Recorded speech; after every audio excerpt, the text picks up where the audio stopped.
자, 오늘 성경에 있는 말씀은 10명의 나병인들이 예수님께 고침받는 치유의 기사가 오늘 말씀입니다. 복음서 가운데 누가복음에만 이 말씀이 있습니다.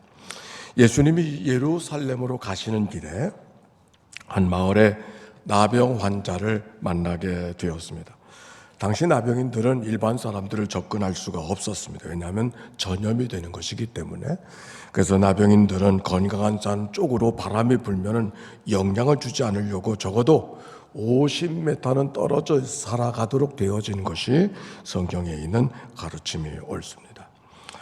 그래서 이 성경에 보니까 나병인들이 예수님이 지나가는데 멀리 서서 소리를 질렀다, 그렇게 말하고 있어요.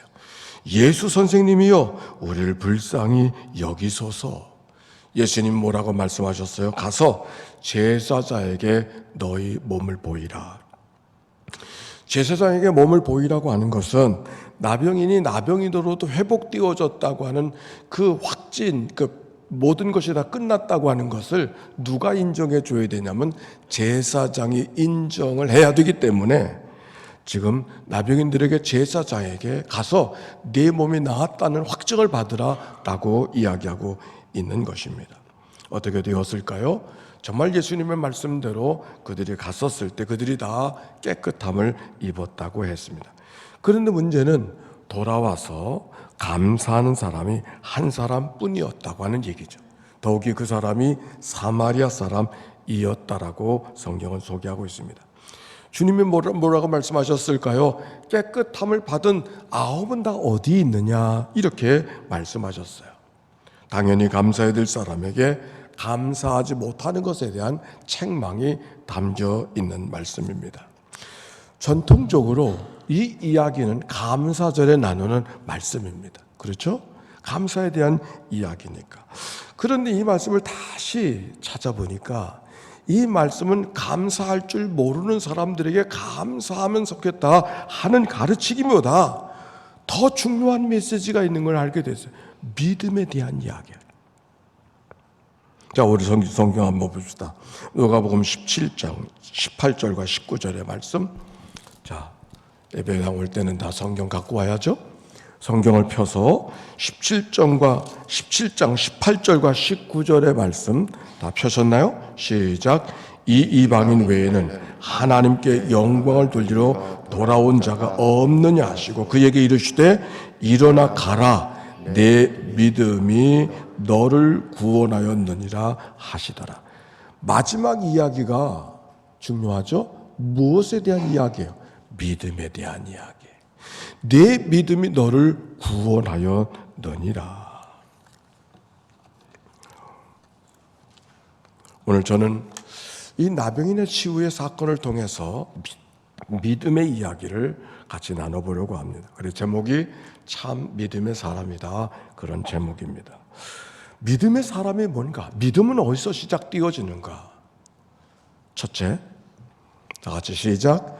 연약함을 알고 주님을 의지하는, 자기의 연약함을 알고 주님께 의지하는 것, 그게 믿음이라고 하는 것이에요. 성경 봅시다. 12절과 13절의 말씀 이렇게 시작하고 있었어요. 시작. 한 마을에 들어가시니 나병 환자 10명이 예수를 만나 멀리 서서 소리를 높여 이르되 예수 선생님이여, 우리를 불쌍히 여기소서 하거늘 그랬어요. 나병 환자 10명이 예수를 만나 멀리 서서 소리를 높여 이르되 예수 선생님이여, 우리를 불쌍히 여기소서. 끼리에 일레이소. 하나님의 아들 우리 주 예수 그리스도요, 나를 불쌍히 여기소서. 기독교의 역사 속에 가장 전통적이고 가장 오래된 기도가 나를 불쌍히 여기소서, 나에게 자비를 베푸소서라고 하는 기도라고 소개했는데, 오늘 성경이 바로 이 나병인이 그렇게 청하고 있는, 우리를 불쌍히 여겨주소서. 이들이 예수님께 부르짖어 소리쳐서 구했다고 했어요. 왜 그들이 소리쳐서 예수님을 찾고 있었을까요? 문제가 있는데 문제 해결이 자기에게 있지 않다는 사실을 알고 있기 때문에 자기의 방법으로 어떻게 해도 문제를 해결할 수 없다는 자기 연약함을 알고 있기 때문에 주님을 찾는 거예요. 주님 앞에 어때 도움을 구하고 있는 거예요. 믿음이라는 것이 뭔가 뭘 아는 것, 어떤 확증하는 것, 뭘 배우는 것이 아니라 믿음은 자기의 연약함을 아는 것으로부터 출발하고 있다고 하는 것이 오늘 성경의 말씀이에요. 시편의 기도를 기억하는가요? 시편 39편 4절에 보면 정말 소중한 기도 한마디가 기록되어져 있어요. 시편 39편 4절에 보니까 여호와여 나의 종말과 연한이 어떠함을 알게 하사 나의 연약함을 알게 하소서. 한번 다 같이 해볼까요? 시작. 나의 연약함을 알게 하소서. 가장 귀한 기도라고 여겨집니다. 내 연약함을 알게 하시옵소서. 나의 날이 한 뼘 길이만큼 되게 하시며 나의 일생이 주 앞에서는 없는 것 같사오니 사람이 그가 든든히 선다 해도 진실로 모두가 허사뿐입니다. 진실로 각 사람은 그림자같이 다니고 헛된 일로 소란하니 재물을 쌓으나 누가 거둘는지 알지 못하나이다. 오늘 성경은 믿음이 무엇인가를 이야기하고 있는 거예요. 믿음? 교리를 아는 거? 아니, 뭘 믿는 것도 아니야. 사도신경을 믿는 게 믿음이 아니야. 믿음은 오늘 성경이 뭐라고 이야기하는가? 자기의 연약함을 알고 하나님을 의지하는 것.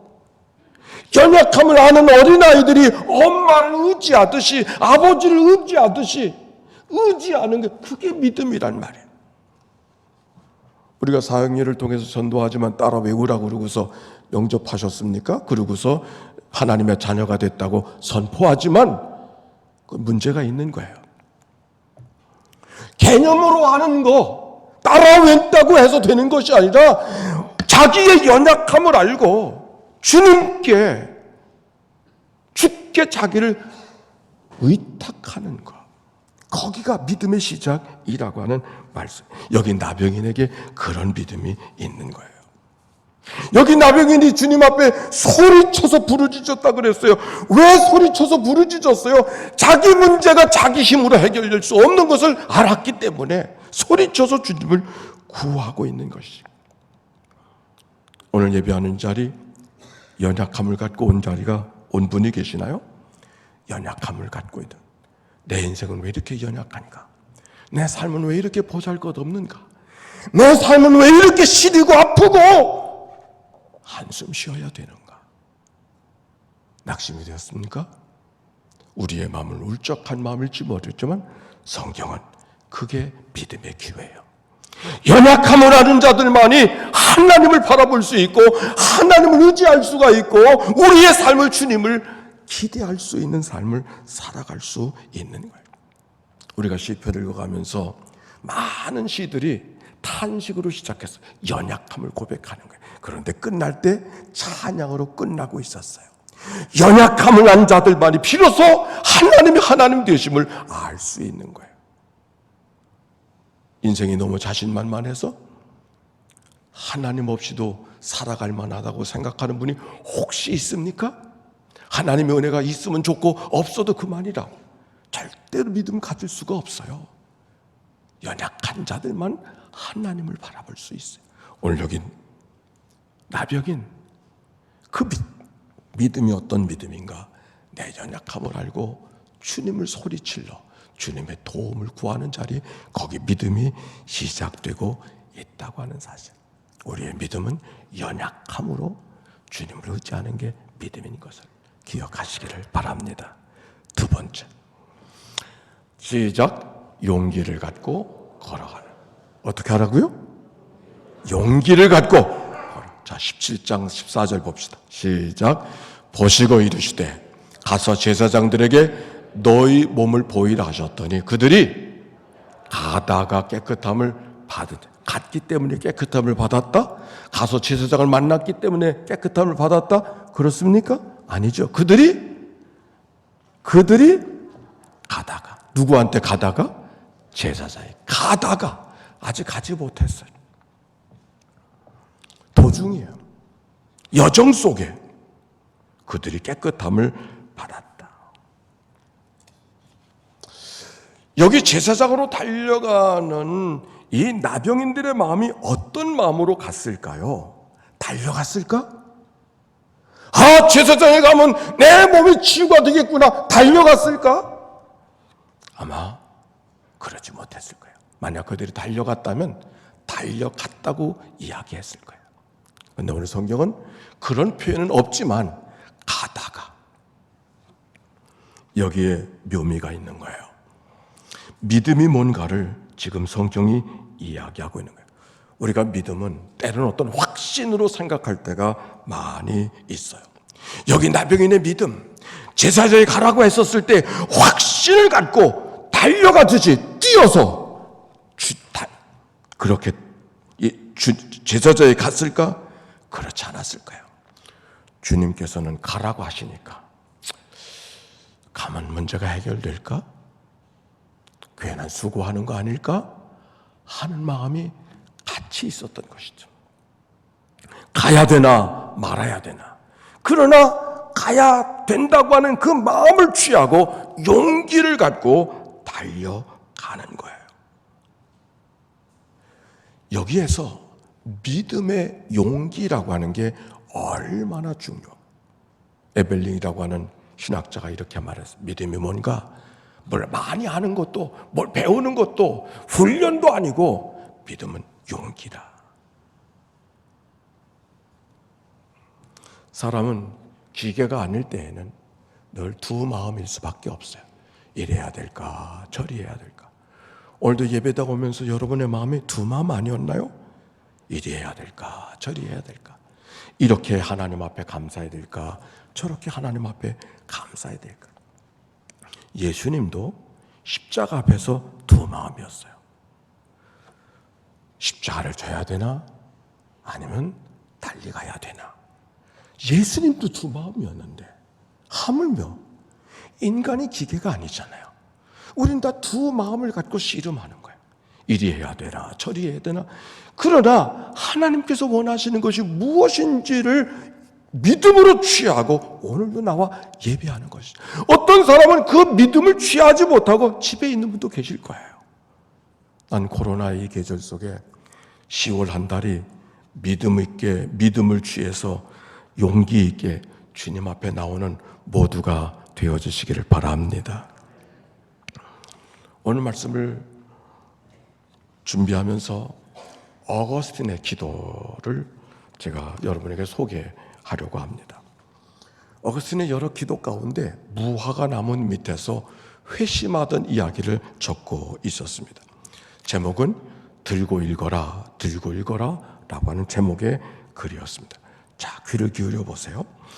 주님, 나의 깊은 생각이 영혼의 시면을 파헤치고 나의 모든 비참함을 찾아내어 마음의 눈앞에 쌓아 놓았을 때 눈물의 홍수를 동반한 큰 폭풍이 마음속에서 일어났습니다.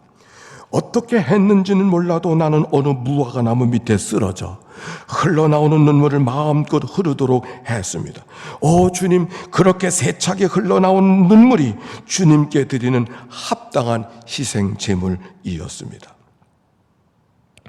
나는 그 죄악으로 말미암아 아직도 꽉 묶여있는 것까지 느껴졌습니다. 그래서 주님께 부르짖기를 언제까지입니까? 내일이면 됩니까? 왜 이 순간에도 나 이 불결함이 내게서 끝나지 않습니까? 라고 했습니다. 이렇게 말하고 내가 지은 죄에 대하여 마음으로부터 통회하면서 울고 있었습니다. 바로 그때였습니다. 갑자기 이웃집에서 말소리가 들렸습니다. 그 소리가 소년의 소리인지 소녀의 것인지는 확실히 알 수 없으나 계속 노래로 반복되는 것은 들고 읽어라 하는 소리였습니다. 그 순간 나는 그 소리를 들을 때 성경을 펴서 첫눈에 들어오는 것을 읽으라는 하나님의 명령으로 밖에 생각할 수 없었습니다. 나는 곧바로 사도의 책이 있는 친구 알리피우스가 있는 곳으로 돌아갔습니다. 그리고 책을 집어 들자마자 첫눈에 들어오는 구절을 읽었습니다. 너는 방탕하거나 술 취하지 말며 음란하거나 호색하지 말며 다투거나 시기하지 말고 오직 주 예수 그리스도로 옷 입고 정욕을 위하여 육신을 도모하지 말라 하였습니다. 로마서 13장의 말씀. 난 더 이상 읽고 싶지도 않았고 더 읽을 필요도 없었습니다. 이 구절을 읽은 뒤에 즉시 확신의 빛이 내 마음에 들어와 내 모든 어두움의 의심의 그림자를 몰아냈습니다. 어거스틴이 다른 삶을 살기 시작한 중요한 분기점의 순간입니다. 여기 어거스틴에 들려진 소리, 들고 읽어라 하는 소리는 하늘의 소리가 아니었어요. 동네 아이들이 부르는, 골목에서 자기들이 놀이하며 부르는 그들의 노랫가락이었었어요. 그런데 그 노랫가락으로 여기지 아니하고 자기에게 들려진 하나님의 명령으로 생각한 것은 어거스틴의 믿음의 용기였어요. 그 소리가 들려졌을 때 그에게 들려진 또 다른 소리, 성경을 펴서 첫눈에 들어오는 곳을 읽어라 하는 것은 마음으로 들려진 소리였지 하늘의 소리가 아니었어요. 그러나 동네 아이들의 노랫가락 소리 속에 들고 읽어라는 소리를 들었을 때 또 다른 마음의 소리, 성경을 쳐서 첫눈에 들어오는 말씀을 취하라.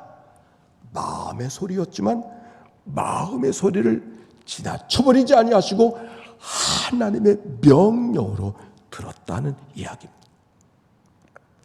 하나님의 명령으로 들을 수밖에 없었다는 이 이야기는 버릴 수도 있었다는 거예요. 그러나 믿음으로 하나님이 오늘 나에게 주시는 명령으로 믿음으로 취했기에 그의 삶이 그 말씀 때문에 뒤집어진 전혀 다른 인생을 살아가게 된 것이죠. 믿음으로 취하는 그 용기. 하루에도 12번 생각이 지나가요. 하나님 주신 생각들. 그러나 믿음을 취할 때 그것이 지나치는 이야기가 아니라 울리는 꽹가리가 아니라 나를 향한 하나님의 명령으로 취하는 것은 믿음의 용기예요. 하나님이 아브라함에게 나타나셨어요. 내 자손이 하늘의 별처럼 땅의 모래와 같을 것이라고. 그러나 아들 하나 없는 아브라함에게 그 하나님의 말씀은 그것은 너무 엄청난 말씀이었어요. 아니, 용납하기를 지나치는 말씀이었어요. 아들 하나가 없는데. 그러나 아브라함은 그 말씀은 가당치 않았지만 말씀을 주신 하나님을 믿었다고 해서 성경 볼까요? 창세기 15장 16 다 같이 시작. 아브라함이 여호와를 믿으니 여호와께서 이를 그의 의로. 여호와의 말을 믿었다고 말하지 않았어요. 여호와를 믿었어요. 이해할 수 없었어. 용납할 수 없었어요. 아직은 눈물이, 아픔이, 한숨밖에 없어. 말은 믿을 수가 없어. 받아들일 수가 없어. 그러나 말씀을 주신 분이 하나님인 것을 기억하고 하나님을 용납하니, 하나님을 받아들이니 여호와께서 이를 그의 의로 여겨주셨다. 제사장을 여러 가라는 10명의 나병인들, 제사장에게 가라. 가면은 문제를 다 해결할 수 있을 것 같은 다 확신이 그들 가운데 없었어도 그러나 말씀을 의지하고 그 길로 향하고 있었을 때 하나님께서 그들의 향한 의향을 믿음으로 보시고 용기를 믿음으로 보시고 하나님의 놀라운 은혜의 역사를 그에게 허락하십니다. 신앙은 결과가 아니고 신앙은 여정이에요. 과정이에요.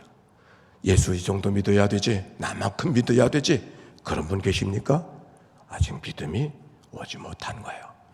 믿음은 오늘도 여기까지 왔지만 또 나아가야 될 길이 있기 때문에 내 부족함과 연약함을 고백하고 하나님 앞에 한 걸음 또 한 걸음을 걸어갈 수 있을 때 그가 진정 믿음의 사람이 되는 것이다. 신앙생활은 꼭 무엇과 같다? 자전거 타는 것 같다 그랬어요. 여러분 자전거 탈 때를 기억하나요? 자전거 가만히 있으면 쓰러질까 봐 가만히 있으면 결국은 쓰러지고 말죠. 그러나 쓰러질 것 같지만 앞으로 가면은 이상스럽게도 갈 수 있잖아요. 자전거 처음 탈 때 기억나나요? 이거 가도 되나? 얼마나 걱정하고 그러나 용기를 갖고 앞을 향하여서 내맡겨 갔을 때 가잖아. 똑같아요. 믿음의 삶도 합시다 하면 같이 할 때 믿음이 생기는 거예요. 저리 갑시다 할 때 믿음으로 함께 갈 때 그가 믿음 있는 자로 서는, 믿음이 있다고 해서 있는 게 아니라 믿음 없음을 고백하는 자에게 그가 믿음의 여정 속에 있는 거예요. 다 끝났다고 생각하는 분 계시나요? 정말 그가 믿음이 있는가? 내가 다시 볼 거예요. 믿음은 다 끝내는 것이 아니라 하나님 앞에 설 때까지 도중의 삶을 살아가는 게 우리의 삶인 것을 갖고 용기 있게 믿음으로 걸어가는 자의 삶. 두 가지 마음들이 우리 가운데 있지만 하나님의 마음으로 취하고 용기를 갖고 걸어가는 자의 삶. 하나님이 우리를 불러주시는 음성인 것을 기억하고 나아가는 그런 삶이 되어야 할 것입니다. 세 번째, 시작. 돌아와 주께 감사하는 자라. 자, 여기 주님께서 이렇게 물었습니다. 16절과 18절. 예수의 발 앞에 엎드려 감사하니 그가 사마리아 사람이라 예수께서 대답하여 이르시되 10사람이 다 깨끗함을 받지 아니하였느냐? 9은 어디 있느냐? 은혜 주신 것은 다 누구나 은혜 속에 살아가고 있지만 그러나 그 은혜를 받고 누구에게 돌아왔어? 주님께 돌아왔어요. 이렇게 말씀합니다. 18절과 19절 말씀. 이제 이방인에게 하나님께 영광을 돌리러 돌아온 자가 없느냐 하시고 이르시되 일어나 가라 내 믿음이 너를 구원하였느니라. 주께 돌아와서 감사하는 사람에게 돌아와서 감사하니 고맙구나, 가서 잘 살아라, 그렇게 끝내지 않았어요. 오히려 그들에게 한마디, 일어나 가라 내 믿음이 너를 구원하였느니라. 하나님이 베풀어 주신 육신의 치유를 갖고 감사하는 자에게 영혼까지 구원하는 하나님의 역사의 선포가 이 말씀 속에 있는 것이죠. 우리가 믿음이라는 것이 뭔가를 이 성경이 이야기하고 있는 거예요.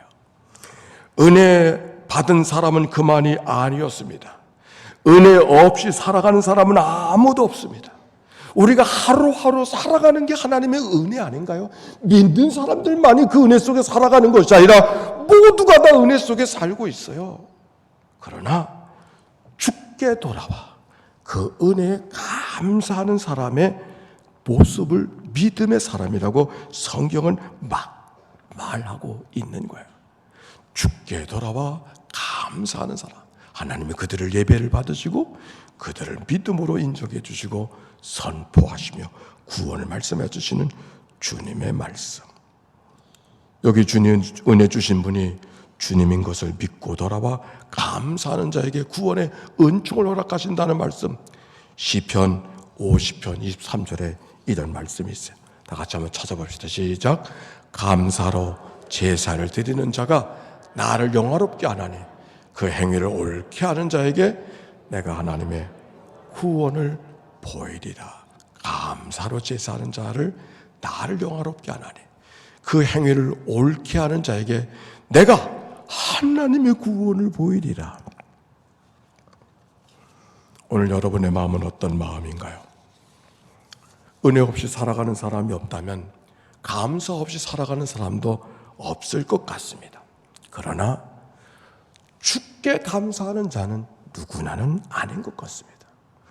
누구나 다 하나님의 은혜 속에 살고 누구나 다 감사의 마음을 갖고 살아가는데 누구에게 구원이 임하는가? 은혜 주신 분이 주님인 것을 알고 주께 돌아와 감사하는 자들. 하나님께 감사하고 주께 돌아오는 일은 만만한 일이 아닙니다. 언제 우리가 하나님 앞에 감사하게 되는가 생각해 보니 특별한 일이 있을 때 주께 돌아와 감사할 수 있습니다. 그 특별한 일이 언제인가 살펴보았더니 그건 다 내 연약함을 알고 다시 인간의 한계를 깨닫고 인간만의 세상이 아는 것을 인정하고 하나님을 의지하는 사람, 비로소 그가 주께 돌아와 감사하고 예배할 수 있는 것이죠. 글을 읽다가 최규철이라고 하는 이런 분을 찾아보게 되었습니다. 국비장학생으로 덴마크에 일찍이 유학을 가서 농업기술을 배우고 장기려 박사와 함께 가난한 사람들도 의료 혜택을 받아야 된다고 하는 청십자 운동을 최초로 일으킨 사람이 저분이었습니다.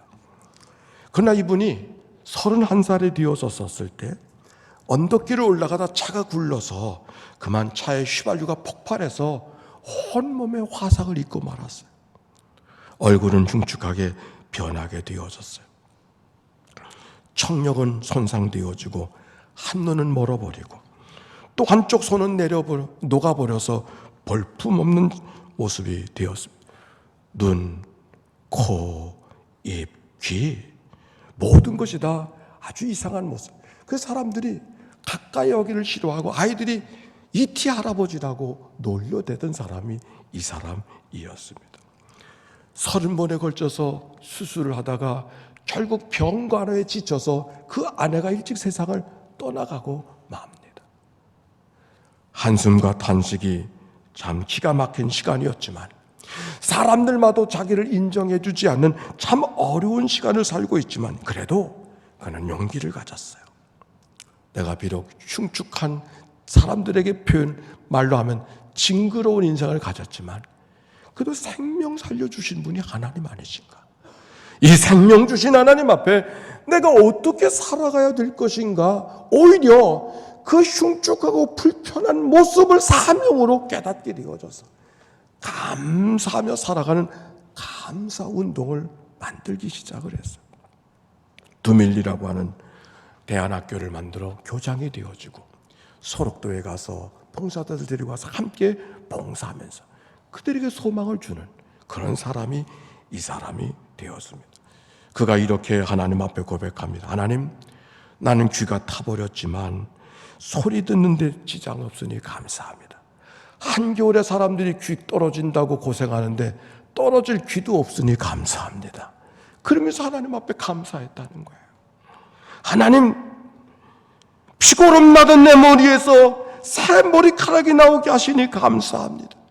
귀도 없는 일그러진 얼굴에 이 머리카락을 좀 가려주게 하시니 감사합니다. 한쪽 눈은 실명했지만 또 다른 눈으로 세상을 볼 수 있어서 감사합니다. 입술은 없어졌지만 그래도 하나님의 사랑과 진리를 증거하는 데는 부족함이 없게 해주시니 감사합니다. 세상으로 바라보면 다 불평과 원망과 한숨과 탄식과 눈물밖에 없는 그의 인생이지만 오히려 그의 삶은 감사밖에는 없는 것으로 바뀌어진 삶을 살았기에 최규철, 이 하나님의 사람은 위대한 인생의 거인의 삶을 살아갈 수 있었던 것이죠. 믿음의 사람이 된다고 하는 것이 뭔가? 확신 있게 살아가는 거 나쁜 것은 아닐 겁니다. 그러나 거기서부터 시작하잖아요. 배워야 되는 것도 아니요. 믿음의 경력이 많아야 되는 것도 아니요. 내 연약함을 알고 하나님 신을 안 주고는 살아도 내 인생은 죄뿐입니다. 이 고백을 진정할 수 있는 사람이 진짜 믿음의 사람. 나만큼 믿는 예수 믿는 사람 나와보라고? 믿음의 사람이 아니에요. 내 연약함을 알고 내 믿음의 연약함을 알고 주님을 의지하고 주님의 도움을 구하고 주님께 부르짖어 주님의 은혜를 구하며 살아가는 사람. 여러 가지 생각이 앞과 뒤를 흔들 때가 있지만 믿음으로 하나님의 생각을 취하고 용기 있게 순종하며 한 걸음 한 걸음 뚜벅뚜벅 달려가지 못해도 한 걸음 한 걸음 걸어가는 그 삶, 오늘 성경은 그를 믿음의 사람이라고 말하고 있지. 나는 왜 저 사람 믿음 갖지 못할까? 걱정하지 말아요. 오늘 성경 뚜벅뚜벅 주님을 향한 발걸음을 갖고 걸어가는 그 삶, 성경은 믿음이라고 말하고 있어요. 나의 모든 것이 하나님께로부터 왔음을 고백하면서 감사로 하나님께 영광을 돌려드리고 걸어가는 자의 삶, 감사로 감사합니다. 감사합니다. 내 형편이 어떠하든지 감사합니다. 하나님은 크신 하나님, 어떤 문제보다도 크신 분이 하나님이신 줄로 믿습니다. 어떤 걱정, 염려보다도 크신 분이 하나님인 것을 고백하고 믿음으로 걸어갈 때, 감사하며 걸어갈 때 하나님은 그걸 믿음으로 보시고 축복하시고 인도해 주실 줄로 믿습니다.